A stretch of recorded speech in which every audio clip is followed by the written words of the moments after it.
Hello protesters, it's me Khitam Aliyan, who lost 50 members of my family on 21st November 23.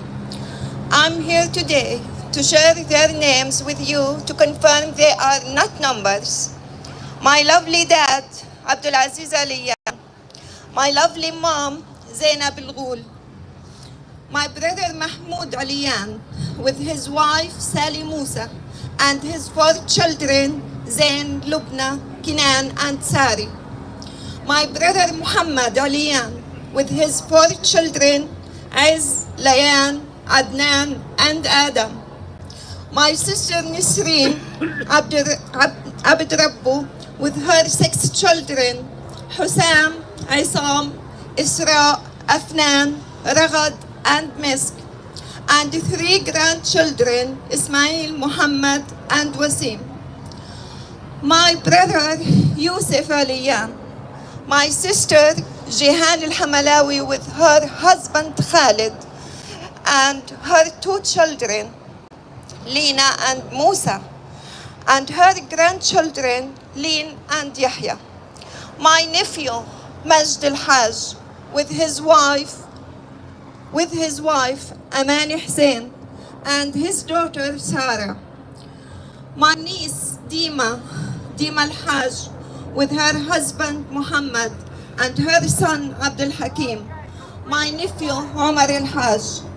The list is longer. In this house there were 57 people, and this is my first family members, and due to the lack of time I will not be able to share all of the names. I'm asking you, please don't forget them. Thank you.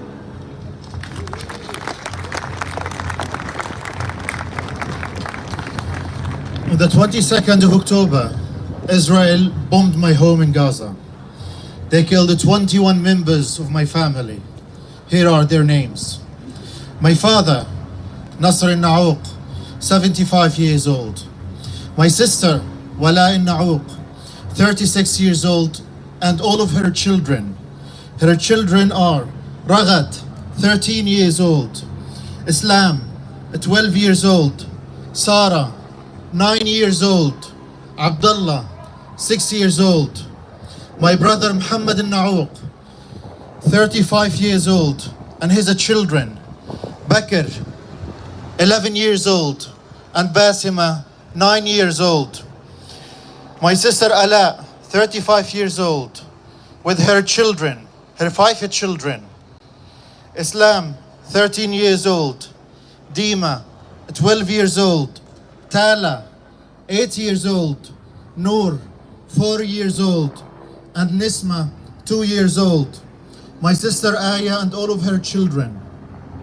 Aya, 33 years old, and her children, Malak, 12 years old, Muhammad, 9 years old, and Tamim, 6 years old. My brother Mahmoud, 25 years old, and my cousin Ali, 35 years old. Damn the occupiers! Damn the occupiers! Damn the occupiers! Please join us for 2 minutes of silence to remember all those who have been killed by the State of Israel.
Forever Alive by Fadwa Tukan.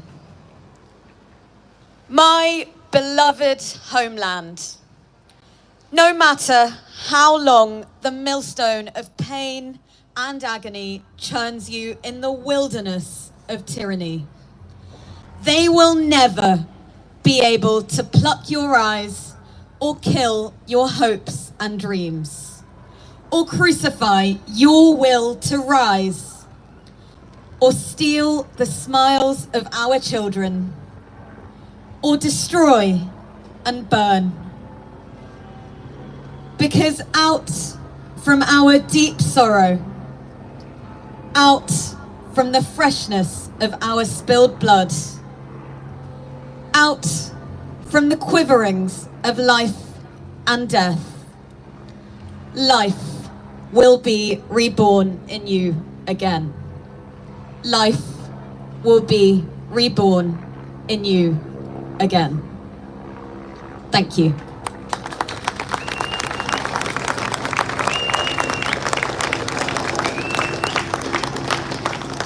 I'd now like to welcome Jeremy Corbyn to the stage.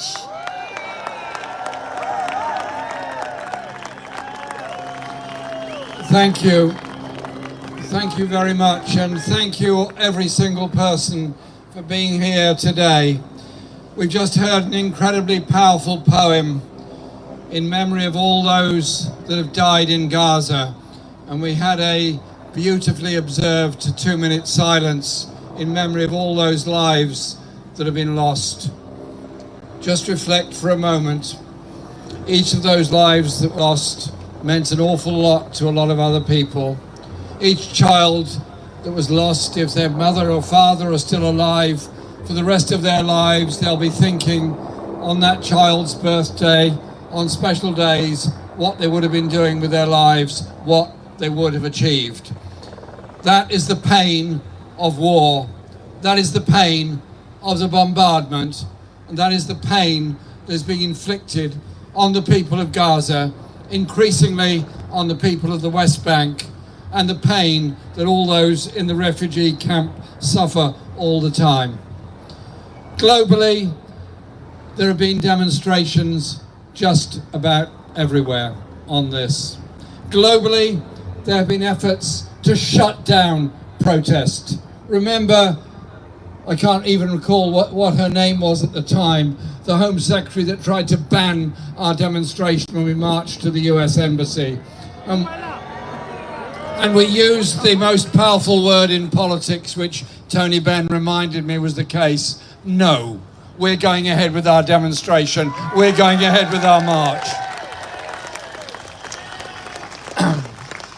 Because we owe it to the people of Palestine, who've been under occupation for not just a few months, but over more or less 70 years. The way in which Gaza has suffered encirclement, the way in which the people of Gaza have been prevented from traveling, from working, from doing very much at all. The way the people of the West Bank have been children have grown up knowing nothing other than checkpoints, military parades and military presence throughout their lives, because that is what their life is about. And then when we make the very obvious call for a ceasefire, that's all, a ceasefire, which means you stop shooting, it means you allow people to live, we're met with the idea that somehow or other this is dangerous and unrealistic. Well, what's dangerous and unrealistic is to kill tens of thousands of Palestinians and say that is done in self-defense. And so what this also exposes is the hypocrisy of the arms trade and the arms supplies. So when President Biden announces that he wants aid to go into Gaza and wants the US military to deliver that aid into Gaza, and he's concerned that some of the aid doesn't reach the people it ought to reach, well, who is providing the planes and the weapons that are stopping the aid getting there other than the same President Biden? And so our demand is absolutely for a ceasefire, for a suspension of the arms trade and of the security cooperation with Israel and those mysterious flights that keep leaving RAF Akrotiri, US Air Force planes that keep landing at various airfields in Britain, carrying more and more supplies that are going to kill more and more people. So our demand is for an end to the arms trade as well. Now, as I've said before, I was there at The Hague listening to the brilliant presentation by South Africa to the International Court of Justice. And I say thank you to all those other governments around the world that joined in that application and have since added their names to it. It's very important that world opinion be known. And the International Court of Justice, the World Court, if you will, the World Court said there were acts of genocide that had to be stopped. That's what it said. That's what the interim judgment said. They are not just in breach of any decent humanitarian principles, they're in breach of international law through the ICJ and through the Geneva Convention on the rights of people under occupation. So let's call it out. This whole thing is grotesquely immoral, wrong, vile, and illegal. And so it is up to all of us to keep up the pressure. I know it's expensive, I know it's tiring, I know it's exhausting to go on demonstrations week after week after week. But I tell you this, in the parallel universe across the road over there, well, I'll be back in there on Monday asking questions again. In that parallel universe, I've been listening to some deeply cynical observations and conversations, not just in the last few months, but in the last few years. But I've noticed over the last few weeks, the attitude has changed. Politicians are becoming nervous of public opinion, nervous that they're on their own, nervous that they're isolated, nervous that maybe they're just plain wrong. And when they call us a march of hate, we're a march of love. We're Jewish, we're Christian, we're Muslim, we're Hindu, we're Buddhist, we're free thinkers, we're humanists, we are men, we're women, we're children, we're all ages, all ethnicities, all languages. One thing unites us, decency and humanity and a demand for peace. And in this incredible period of the past 6 months, thousands of us have come together.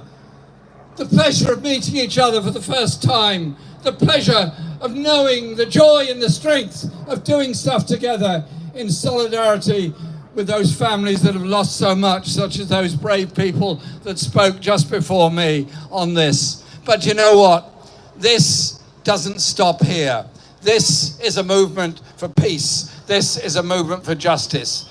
And on a day when both front benches, or yesterday rather, announced that they're in favour of raising defence expenditure to 2.5%, in favour of building more nuclear weapons and nuclear submarines, in favour of greater expenditure on arms, while our hospitals, our schools and our social services are all crying out for needs and demands, and the people of this country are crying out for peace. Can't we instead change the dial, change the language, and start the language of peace, of negotiation, of diplomacy, of disarmament, of hope for people all around the world, and of course in this country as well. So let's continue and just let the people of Gaza and the West Bank and the refugee camps and the diaspora know you are not alone. We are here with you. We will give you our support as long as it takes until there is a free Palestine that the Palestinian people can live in respect and in peace. That's why we're here. That's why we'll be back. And my message to Parliament over there is, we ain't disappearing. We'll be here watching what you're doing. Thank you very much.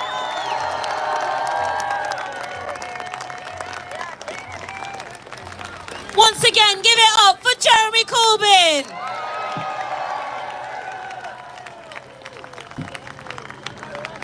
I want everyone to raise their flags and their placards when we say this. Stop arming Israel!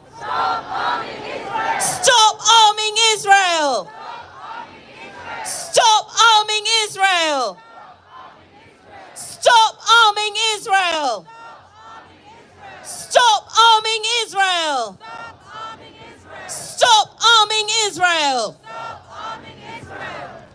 Our next speaker is here representing the campaign for nuclear disarmament, one of the co-organisers of today's rally. So please give a warm welcome to Kate Hudson. Thank you. Friends, 2 weeks ago, Israel launched an attack on the Iranian consulate in Damascus, killing 16 people. This was a hugely provocative, illegal attack by Israel. But the way the media and the politicians talk about it, you'd think it was Iran that was on the offensive, that had committed that terrible crime, that it's Iran that wants to start a wider war. But the truth, friends, is this. It's Israel that launched the attack. It's Israel that's determined to whip up a wider war. And not only with Iran, with Lebanon too. Those attacks and the ensuing conflict would be terrible. How many thousands would be added to the terrible death toll in Gaza? But the greatest catastrophe will come when Israel decides to use its nuclear weapons. Because Israel has a deadly arsenal of these weapons of mass destruction that can kill hundreds of thousands of people, that can affect countless thousands more through radiation poisoning, causing cancers, miscarriages, and birth defects. Israel can launch its nuclear weapons from land, sea, and air. And its arsenal is illegal, subject to no international scrutiny or regulation. But who helped Israel get these nuclear weapons? Who made Israel the only nuclear weapon state in the Middle East, so it can act with impunity, holding this terrible threat over the lives of everyone in the region? I tell you, friends, it was Britain that made the Israeli bomb possible.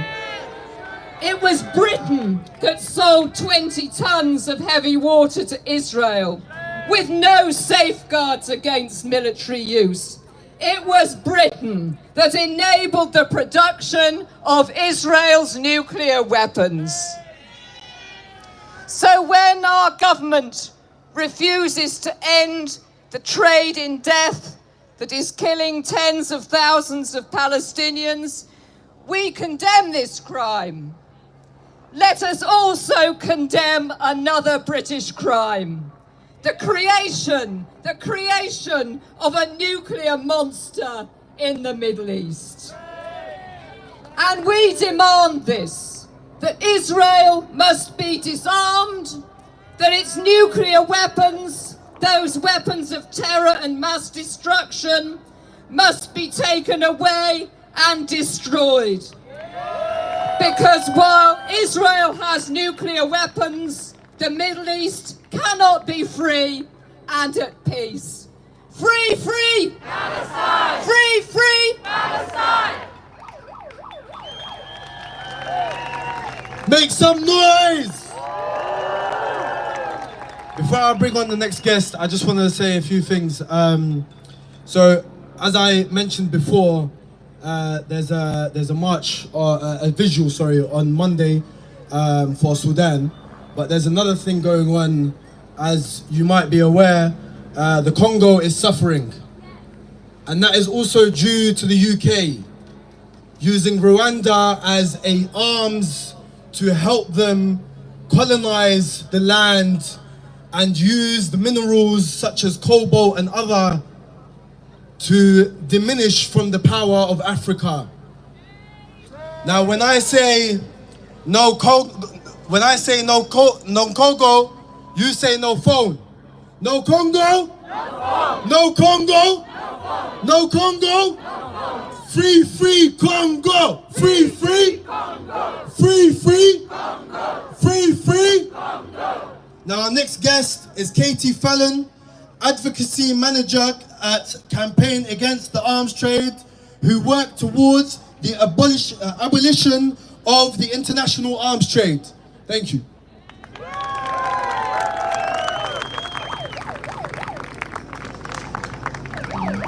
Thank you all so much for being here. You're an incredible sight to see the centre of London taken up by the people and for the people of Gaza.